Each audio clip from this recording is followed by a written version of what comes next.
today I want to start this video reading a comment from one of you guys. I was told last year that my kidney function has been going down since 2015. Why wasn't I told before now so that I could have done something earlier? Following you, my kidney function has gone up from 23 to 31 over the last 6 months. Now, I received this comment a couple of days ago from a user called Multitool. So first thing I want to say is thank you for sharing your story. This person received a very late diagnosis, very close to renal failure, but he didn't lose hope. He started following my advice and he was able to improve his GFR by a lot. But what did he do exactly? Well, I asked him the same question. And his answer, following a plant-based diet and with lots of homemade foods. And this is why in this video, I want to share with you 10 easy dietary tips to improve your kidney function fast. Don't miss the number one in particular because there are patients out there that went from risking dialysis back to stage 3 just by doing exactly that. Before that, I also want to share with you a smoothie that has some of the most powerful medical properties you will ever see in a recipe. Our number 10 for today is the most powerful blood pressure lowering smoothie. Now, one of the recommendations I will always give is to turn your food into medicine. But what does that mean in practice? Well, the best example is the smoothie I want to share with you today. This smoothie is made with some of the most powerful medicinal superfoods you can find, and it has incredibly powerful blood pressure lowering properties. Let's start with garlic. This ingredient is going to give a serious boost to your kidney health, and not just because it will drastically drop your blood pressure. Garlic also helps with diabetes, cholesterol immunity, and lots of other issues. So let's chop 2 cloves at least 5 minutes before turning on the blender. Now, garlic is optional in this recipe because it's really powerful. I mean, I love garlic. Garlic is like that old gym coach who always made you run extra laps. Sure, it's intense, but it will whip your blood pressure into shape in no time. But if it's too much for you, this smoothie also works without it. Now, add a 1-inch piece of fresh ginger root. This is another amazing superfood with huge benefits for your kidneys. Taking this amount of ginger every day has been shown to help with insulin resistance, body weight, cholesterol levels, and blood pressure. Now, let's also add 1.5 tablespoons of flax seeds. This is the number 1 most studied seed when it comes to protecting the kidneys and a must in your diet. Flaxseed can actually improve kidney function in people with nephritis and kidney disease. Also a good source of magnesium as well. Now, let's add some color. Let's add some berries. I'm going to use frozen berries because they are inexpensive and just as healthy as fresh berries. Okay, some veggies now. Let's add a small bit. This is a must for high blood pressure. And also a cup of fresh spinach. Why, you may ask? Well, the reason is nitric oxide. Beets and spinach are some of the best nitric oxide sources you can find. And nitric oxide is a powerful vasodilator. It doesn't just lower blood pressure, it also brings more blood, oxygen, and nutrients to the kidneys naturally. So there you have it, but please keep in mind that the results in terms of blood pressure are going to be very noticeable with this smoothie, alright?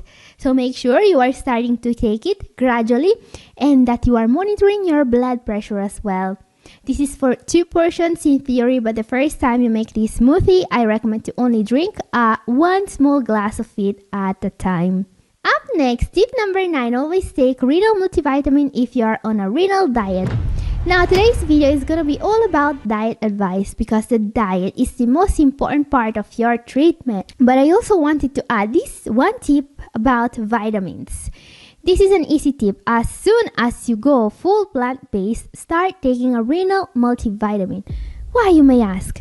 because the renal diet does a lot of good things for you. What it doesn't do is providing vitamin B12. So when you stop eating meat, you start taking a renal multivitamin. Simple as that. But don't just get a regular multivitamin. Use one specifically made for people with kidney disease, such as Renovite, Nephrovite, or Pro Renal Plus. Now, Pro-Renal Plus in particular also comes with several antioxidants and omega-3s as well.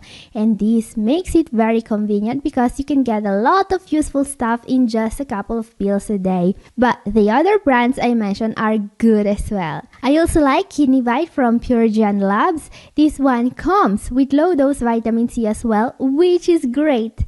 Just make sure you are not taking a regular multivitamin, your Centrum or your one a day. That stuff is not safe for people with kidney disease. Now, a renal multivitamin is also the ultimate litmus test for your doctor. When you tell your doctor you want to take a renal multivitamin, which is made specifically for kidney patients that are on a renal diet, well, if they tell you something like, no, those vitamins are very heavy on the kidneys, well, you know what to do. Up next, number 8, let's talk about the reason why you need vitamin B12 so much, which is anemia. This is an incredibly common condition in people with CKD. Seriously, it's rare for me to see a patient that does not have it, and it causes fatigue and faster progression of kidney disease, and that's bad. 1 minute you're thinking, wow, I'm just a little tired, and the next you're the star of your own medical drama. So the question, how do we cook in order to fight anemia? Well, in an iron cast skillet. Now, this is something I really recommend to basically anyone with CKD. What you see here is not just a regular skillet. It's an iron cast skillet. It's a type of cookware that requires some care. You don't just put this bad boy in the dishwasher, but trust me when I say it's worth it. When you cook, especially if acidic seasonings such as lemon or vinegar are involved, some metal from your cookware will leach into your food, and that's not usually a good thing. So don't use aluminum cookware, for example. But this skillet is made from iron. When you are cooking with it, what will leach into your food is precious iron, something many kidney patients need to supplement. And this skillet is literally made from it, which also means that lifting this skillet doubles as a bicep workout. I mean, who needs the gym when sauteing zucchini and spinach gives you gains? Number 7, something else that sauteing zucchini and spinach will give you is potassium. But people get so scared of potassium. You'd think eating a portion of spinach was like defusing a bomb, cutting the wrong wire and boom! Dialysis. But let's be real, leafy veggies aren't out here trying to take you down. Science basically says that if you have kidney disease, the more fruit and vegetables you eat, the greater your chances of improving. And yet many patients are still being told today that high potassium fruits and veggies are their number one enemy. But despite what many people unfortunately still believe, foods that contain potassium are some of the healthiest you can find. And this is because high potassium veggies such as spinach, kale, and kiwi are among the most alkaline foods out there. But why is this important? Because keeping your acid-alkaline balance in check is a way more effective way of controlling serum potassium levels than avoiding healthy veggies. Now, this doesn't really mean that you should eat more high potassium foods if your serum potassium levels are too high. What this means is that you need to take a look at your bicarbonate levels in your lab reports.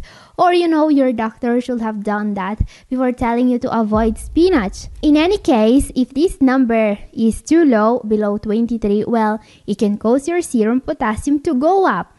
And how do we control that number? First, with the diet. It's important to eat a diet that is rich in vegetables and low in protein, but also with sodium bicarbonate supplementation. If you want to know how that works, watch my recent video up here. Number 6, speaking of things that actually work, let's talk about the super simple advice that can actually make a difference. Eat one Brazil nut every morning. Brazil nuts are super tasty, and the reason why I'm recommending them is selenium, which is a mineral that's been used to fight kidney disease in medical literature. But how can a single mineral help with kidney disease?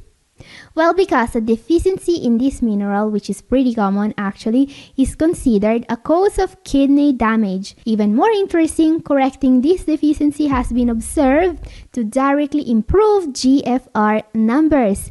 In this placebo-controlled trial, those supplementing selenium as well as CoQ10 for 48 months had a huge improvement in kidney function. As we can see here, a whopping 14 points improvement in GFR. So, yeah, consider adding Brazil nuts to your diet, but no more than 1 or 2 per day. Up next, number 5, another natural way of protecting the kidneys. This is an easy tip. Eat foods with diuretic properties. Why? Well, because they help reduce fluid retention, bloating, and high blood pressure. And some of the best foods you can eat include asparagus, ginger, onions, and celery. These are all great. And there is one more veggie with excellent properties that not many people know about. Dandelion greens. These are the red and green leaves that grow from the hollow stem of a dandelion plant. You have probably seen them often growing as wildflowers in meadows and fields. They're also often found in many natural supplements where they used to support many natural bodily functions. And the greens in particular may be eaten in a salad to benefit from their diuretic property. They will directly help your kidneys to function more efficiently. Up next, number 4, let's answer the most burning question all CKD patients have. Does eating bacon still count as protein if I only eat it when no one's looking? Okay, not that one. The question is, am I eating too little protein or too much? Now, this is incredibly important. Now, what I usually tell my patients when they ask me this is simple. It's always gonna be too much protein, says science. And this is not a joke. As we can clearly read in this study that does not use complicated medical words at all, even patients that are being monitored by a renal dietitian always tend to overeat protein. They always get too much protein, never too little. Eating too little protein only happens in those patients that are malnourished and that cannot eat at all because of nausea or vomiting. So don't start a low protein diet if you can't eat. But for everyone else, eating too much protein is a big problem. If you eat more protein than what you are supposed to eat, improving your kidney function is going to be a lot harder. And if you still don't believe me or the scientists that published this study, well, what about an app for tracking your nutrient intakes? This will finally give you an answer to that burning question. How much protein did I actually eat today? And there are various free or freemium apps you can use. Nutritionix, MyFitnessPal, Chronometer, Lucid, and more. These apps are fairly straightforward to use. You basically have to weigh everything you eat on a kitchen scale, and you input the food and the weight into the app. Then the app adds up for you all the macronutrients in your food. You know, stuff such as protein, carbs, fats, but also the micronutrients. So you will also know how much potassium you are getting, for example. And yeah, unfortunately, the app is also going to count the bacon you eat when no one's looking. Ah, damn you, technology. But how do we solve this issue? Well, with the next tip. Number 3 is consider low-protein staple foods. Staple foods are those foods we base our diets on. For people with kidney disease, there is no doubt that grains and other carb sources should be the cornerstone of the diet. Unfortunately, most carb sources such as rice, pasta, and bread are also protein sources. So yeah, even if you are avoiding steak and bacon, you are still getting protein from your meals. But what if this protein turns out to be too much?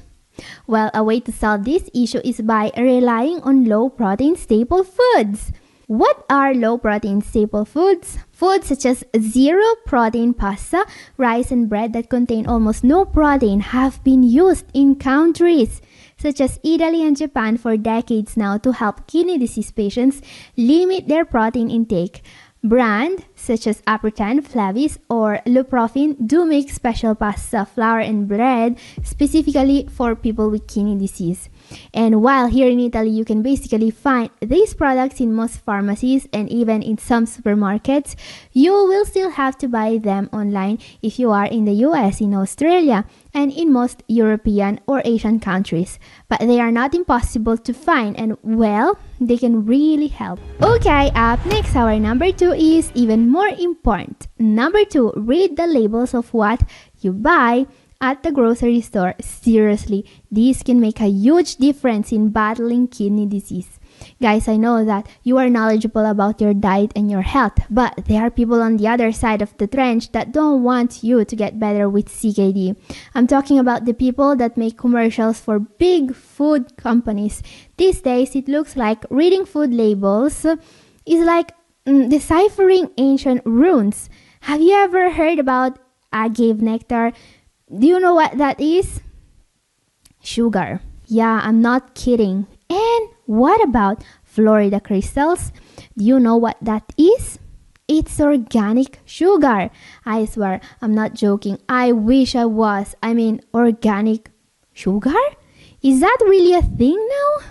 So, you think food companies care about health? Please, they're in it for the cash and nothing else. And it's incredible how evil and cunning these people are. They'd slap a low-cal label on motor oil if they thought they could sell it as a breakfast food. They'd sell you literal sugar pills as zero-calorie mints if they could. Ah, wait. They are actually doing this. You know Tic Tacs, the popular mints? They are labeled as 0 calories per serving in the US but 387 calories per 100 grams in Europe. How is that possible, you ask? There must be a difference in the ingredients, right? Well, no. It's the same ingredients, mainly sugar, dextrose, which is another name for sugar, by the way, and other ultra-processed stuff. But how can they say that Tic Tacs are sugar-free when they're made of sugar? Kidding, it's evil! Well, this is due to regulations. In the US, anything under 5 calories per serving can be rounded down to 0. And that's amazing, isn't it? They can really sell you sugar and call it healthy now. I mean, I can imagine there's some poor diabetes patient out there that's eating this right now, not knowing how bad they are. And of course, the most dangerous stuff they put in packaged foods. Yeah, this is even worse than sugar is phosphorus. Seriously, find a way to drastically reduce your intake for this mineral. Number 1, drastically reduce your phosphorus intake. Now guys, when you think about phosphorus, imagine it like glitter at a kid's birthday party. A little goes a long way, and too much? Forget it, you'll be dealing with the fallout forever. But while glitter will wash off at some point, I hope, drastically reducing phosphorus intake seems to be the main direction in which modern science is heading. A recent study found out that limiting your intake of this mineral may be enough to reverse kidney disease, especially if this phosphorus comes from animal-based sources. And if you want to know more about this topic, I've made a full video about it. And this is all for today. Thank you for watching. God bless you all. Bye-bye. Take care.